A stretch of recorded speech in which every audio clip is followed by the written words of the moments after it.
So this morning, we're going to be offered our meditation by Betsy Blackburn. So Betsy, if you would like to unmute yourself, and thank you for doing this. You're welcome. Good morning. As I said to Linda a little earlier, I joined this group in fall, and I don't know what took me so long, but I sure am enjoying it. I really appreciate that. I've been thinking about the book that we've just finished by Matthew Kelly and the section on humor and laughter. And I started thinking, God speaks to me not only through laughter, but a lot of other ways. So I came up with a little title. It says, How God Nudges, Laughs, Winks, and Heals Me. So starting out with the nudging, in Proverbs 16:9, a man's heart plans his way, but the Lord determines his step. So what was my most recent nudge, you might wonder? Well, it's this. I was in a small group and a couple of women said, oh, you need to do a meditation. And I thought, oh, no way, no way. And then we got back in the group and there was Helene begging for anybody to do a meditation. And I thought, okay, God, you're nudging, nudging, nudging. And I tried to fight it, as I often do. And then I realized if I do, he might hit me upside the head with something worse. So here I am speaking to all of you today and hoping you get something out of my talk. God laughs. We all saw that in the book. And in an article that I read by a man named David Mathis Modell, he states, the most important of all is God's laughter. Made in his image, we get our laughter from him. And I think that's true. I think my sense of humor comes from God and that the joy I find is through him. So Helene shared that day, she was talking about laughter, her story about her son's tattoo. And I shared with my small group, so I apologize, you'll hear it again, but I have a very similar story. Mine started out with my son also, and I told all my kids, don't ever tattoo yourself. You'd be like tagging yourself like a wall. You know, God gave you a perfect body and I did too. And I don't want to see it tagged. So my son, my oldest son, Jack, went off to the Maritime Academy. And I don't know if you're familiar, but in Maritime Academy, every tattoo on the ocean, every tattoo has a meaning. And so it's very common for sailors or mariners to have tattoos, and they indicate different things. So shortly after he started the academy, he was changing socks and I looked down and here were the ugliest tattoos I'd ever seen on the top of his feet. One was a rooster and one was this ugly boar. And I said, what the heck have you done? And he said, oh, well, you weren't supposed to see that. So from then on, I was always, shaming him over his tattoos. Well, of course, he went on into the career and got more and more and more. So I gave up on that. What happened was, unfortunately, that same child was killed by a texting teenager going 95 miles an hour. So I lost my mariner and I lost my tattoo man. But what I found was immediately I wanted to get a tattoo to memorialize him. So I got my whole family together, including my husband, which is my husband, my ex-husband, my husband, and my stepdaughter and my two children. And we got in my son Jack's F-150 4x4 to take a road trip and go on what I refer to now as the tattooer from hell. We went up to Seattle and there was one of the people contacted me on Facebook and said, I'm a tattoo artist. I do Jack's tattoos. And if anybody wants to get a tattoo, we'll do it for free. So I thought, well, we'll go to Seattle for this. So we got in the car and we drove up. And let me tell you, this was just 2 months after we'd lost my son. And it was the worst trip I ever took because we had 6 grieving adults jammed in one car, all grieving at different times and in different ways. And imagine the trauma that was going on in that car. Anyway, we got there and I got up to the friend. I said to the friend's tattoo parlor and I said, what tattoos did you do for my son? And he said, oh, I never tattooed Jack. I was going to do his next one. So we had driven all the way up to Washington to get tattooed by a man that had never tattooed Jack. He just happened to be a friend of his. So as I'm getting my wonderful tattoo, I'm thinking to myself, I know my son Jack is up there laughing hysterically along with God, that here's this woman that made a big deal over tattoos, getting her wonderful tattoo. I don't know if you can read it, but it says Jack. It has a wave here. And then I have a shell over here for the Camino. So I ended up getting a tattoo with God's sense of humor. And I know that I know that they had a good laugh over that. One of the things that I noticed, well, when I looked up laughter, I found a couple of quotes from St. Francis, and that's my new puppy barking at the door. I gave her a treat and she's not paying attention to it. St. Francis said, a gloomy man simply cannot be a citizen in the city of God. And I think that's so wonderful. I can't picture one gloomy person in heaven. The other thing that he said is spiritual joy is as necessary to the soul as blood is to the body. And I think that's so true. In all the times that difficult times I've had, I've always had a sense of humor to help me get through. Now, the God winks. I found God winks in the dictionary, and it said it's a noun, an event or personal experience often identified as coincidence, so astonishing that it's seen as a sign from divine intervention, especially when perceived as an answer to a prayer. Well, in honor of my son, a year after he died, he was born in October and he died in October. So at his year, I decided to go over and walk the Camino, and I got over there and I was walking along one day, and it was kind of tough because I didn't really know where I was going. And I was looking for yellow arrows to lead me to Santiago. And every once in a while I'd miss one and have to go back and start over and figure out where I'd seen the last one. So I was a little worried about whether I'd actually make it to Santiago as a pilgrim. But one day I was walking along, it was about 2 weeks into it, and I heard someone speaking English near me. He had an Australian accent. So of course I had to go over and talk to him because he was speaking my language. And we chatted, and there's 3 questions that I was asked over and over and over in the Camino. One was how old I was, because I was 65 at the time. The second one was I walking alone? And I did. I chose to walk this with just God and my son. And so I was on this adventure on my own. And the third question is, why are you doing this Camino? And for me, I was doing it in honor of my son. So as I'm talking to this young Australian guy, he's in his 20s, he asked me those questions and I answered him. And so we chatted and we get to the albergue finally, and it's very, very hot. And I said, I'm going to go back and get in the water. And he said, I'll go with you. So we walked back to the beach and jump in the water. And as we're walking back to the place we're staying that night, I said, I haven't introduced myself. I'm Betsy. And he said, oh, wait, I forgot part. During the day, I said, I'm having trouble finding things and finding my way. And he goes, well, don't you know about the app?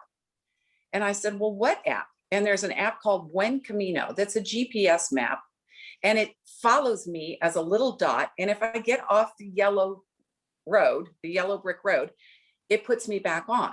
So he told me about that. I said, oh my gosh, you have saved my life. I'm going to find Santiago someday. So anyway, back to walking back from the beach, I said, I'm Betsy, and I haven't introduced myself. And he said, well, I'm Jack, like your son. And that moment was a God wink, because I said, of course you are. You're going to make sure that I don't get lost. So I had that moment of recognizing that God was winking at me and providing for me. The last one is God heals. And in Psalm 147:3, we're reminded of the truth. He heals the brokenhearted and binds up their wounds. Well, this gives me great comfort. I know that I'm never going to be healed of my wounds and my loss and my grief. It's been, though, through the Lord that I've had the power to help me find meaning.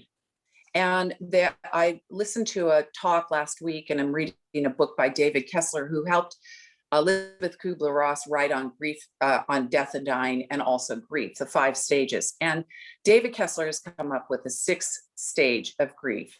And he titles it meaning, that the 6th stage is meaning. And he just describes that as meaning cushions grief. And if you can find meaning in your grief, it's going to cushion it. And I found that to be true. I was thinking about it and I was thinking of, well, what kind of things am I finding meaning in as a result of losing my oldest child? And I realized there's a lot of different ways. One of the ways that I've really been blessed and found meaning is people constantly are contacting me and letting me know that Jack changed their lives in so many ways and touched them in ways I never knew about. And that's a great gift to me.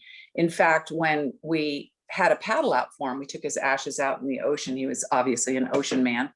A friend made t-shirts for everybody that said, "Live like Jack." And I know that there are so many people trying to live like Jack. Just recently, I received a poem and it was Jolly Jack Tar, the death of Jolly Jack Tar. It was another mariner who had read this poem at a Fisher Poets gathering. So these are gifts that people keep giving me, and the Lord provides me with these wonderful memories. My son woke up every single day with a smile on his face. He was grateful and he was enthusiastic for every day and everything that the Lord might bring with his way. He was an adventurer. Well, more than an adventurer, he surfed at Mavericks. He ran with the Bulls. He snowboarded in the Arctic Circle because he had lots of vacation being a mariner. His infectious attitude constantly encourages me now that I do the same every day in his honor. He would not want his mother sad and grieving over his short time here. So a year ago, I was doing what Matthew Kelly recommended. I was asking God what he wanted me to do. I was feeling like I didn't have a lot of meaning in my life. And the answer came through so clearly. It was be of service to others. So I thought about my experience with the parents' worst nightmare, that phone call, that dreaded phone call in the middle of the night. And at 2 a.m, a detective called me and told me that my son had been killed. So that moment was life-changing and something that I realized was the worst moment in my life. Reflecting on that, I realized that God was asking me to try and make other parents' worst day ever a little more manageable by being there and caring there. So I became a TIP volunteer, which is a trauma intervention program volunteer. It's not just for parents, it's for any kind of trauma. And at the time, at the point of crisis, we're called out to work with families and friends to help them get through those first few moments in difficult time that no one knows how to handle. So when I'm asked if I enjoy TIP, I always say it's not an enjoyable experience, but it's meaningful, because I realize now that meaning does cushion grief. And in closing, I found a quote in an article, but unfortunately I forgot to write the author down, shame on me. But it touched me quite a bit. And I hope that I live up to this, and I pray that I can do this. The quote says, "When you begin to surrender, resting in his ability to do whatever work is necessary in you, you allow him to heal your heart and fully mend and bind your wounds until whatever you've been through is no longer apparent on the outside. And all the work on the inside begins to reflect his love, care, and tenderness toward you for the rest of the world to see." So I really noticed that that meant a lot to me, that quote, when I came across that. So that's my story, and I'm sticking to it. Thank you. Betsy, that was amazing. Thank you for sharing that beautiful story. Thank you for the service that you do for other people. That's an amazing volunteer ministry. And I just have to tell you that Jack shines through you. Thank you. He really does. And his love shines right through you. So thank you. So we're going to begin this journey of Lent. Monsignor and the staff came up with the theme of Journey Towards Hope.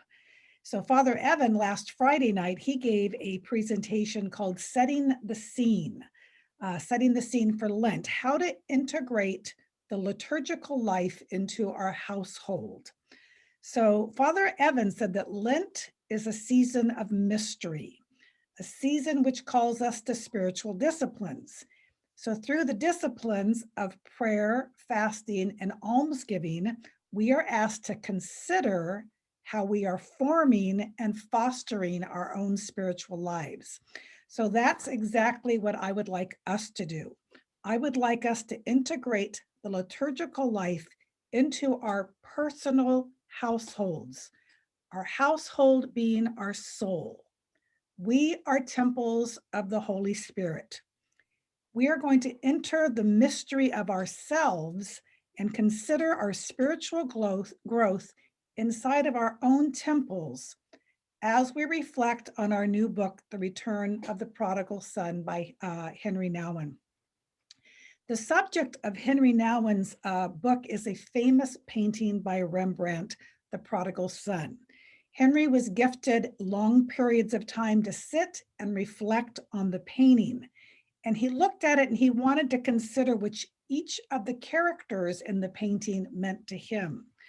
So throughout this book, Henry is going to invite us to consider each one of the people also, reflecting on which one we can most relate to at this time in our life. The theme of this book is a Lenten theme. It's about reconciliation and self-knowledge.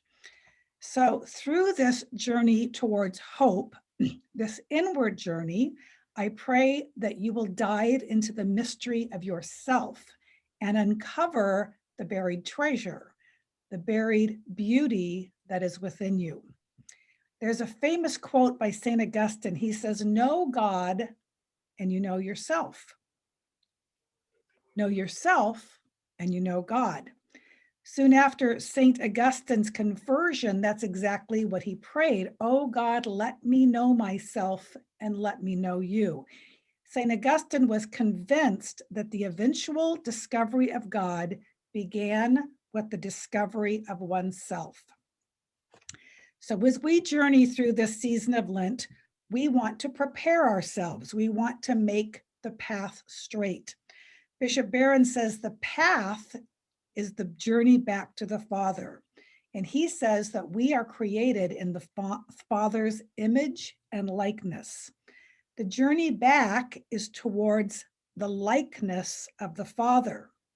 Sin, he says, is a distancing from the Father, the unlikeness. We become more unlike when we sin. So it's the same theme as our book. The Son leaves and he becomes unlike the Father. And then when he returns, he finds the real treasure, his true self, his likeness to God. So our journey is also going to be a journey of reconciliation and hope. We are going to be on the journey to return to his likeness or our true self. Father Evan taught Lent is a time of preparation, preparing ourselves to be presented to the Father. So using these disciplines of Lent, we are going to pray, like St. Augustine, God, let me know myself. We're also going to fast. We're going to be invited to fast from our egos and from the false self, the masks that we wear. And lastly, we are going to practice almsgiving. Bishop Barron says almsgiving is not just monetary gifts, but also gifts of kindness. Gifts of kindness to one another, to other people, and to ourselves. Part of becoming our true selves is also recognizing our inner gifts, our inner beauty. So being kind to ourselves may be a way to help us recognize our likeness to God. Father Evan also talked about this being a season of sacrifice, and he explained the true meaning of the word from the Latin root, sacra, which means holy, facere, to make. Sacrifice is to make holy. So how many things will we be called to sacrifice as we journey to make ourselves holy?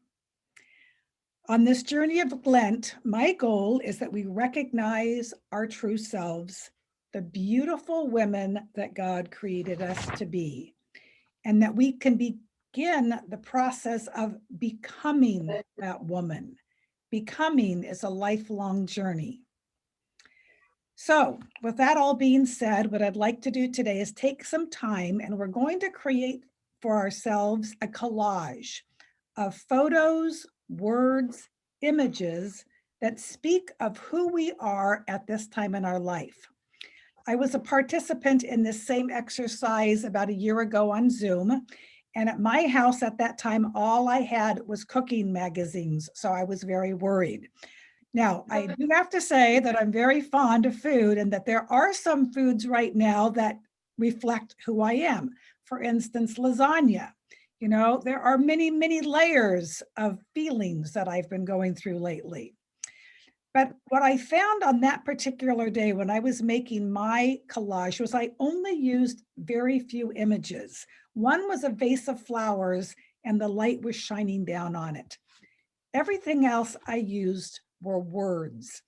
There were so many words in the magazine that spoke to me. There were words that described me, or words that described what I longed to be. I mean, I remember cutting out simmering. Simmering was a word that really spoke to me at the time. But light, you'll be surprised how many words you can find. So do not be afraid. Look for words, look for pictures, images that touch you, that speak to you, that remind you of something. I'm not a very crafty person. And when I was done, I thought mine was a masterpiece. So I'm going to give us about 20 minutes. I'm going to play some music. I'd like you to create your own collage of who you are. And then after we're done, we'll break down in groups for a little while and just discuss our collages. So enjoy your creative time.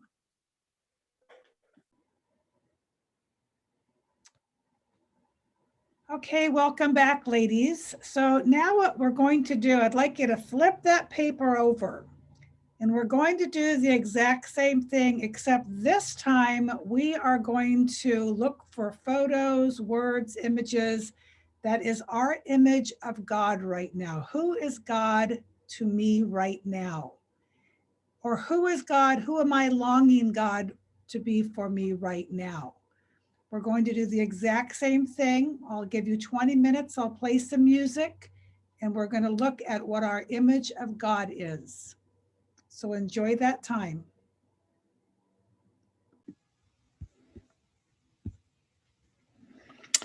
Well, welcome back, everybody. I hope you had nice discussions. I really encourage you to save this collage. As you are reading your book, you might want to refer back to it, just like you're going to refer to the picture in our book. So the reading for this next week, I'm going to send it in an email, but it's the first 23 pages for next week. We'll be discussing the first 23 pages. Now for our closing prayer. This is from John O'Donohue.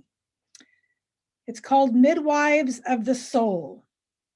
May you recognize in your life the presence, power, and light of your soul. May you realize that you are never alone, that your soul in its brightness and belonging connects you intimately with the rhythm of the universe. May you respect for your own individuality and difference. May you realize that the shape of your soul is unique, that you have a special destiny here, that behind the facade of your life, there is something beautiful, good, and eternal happening.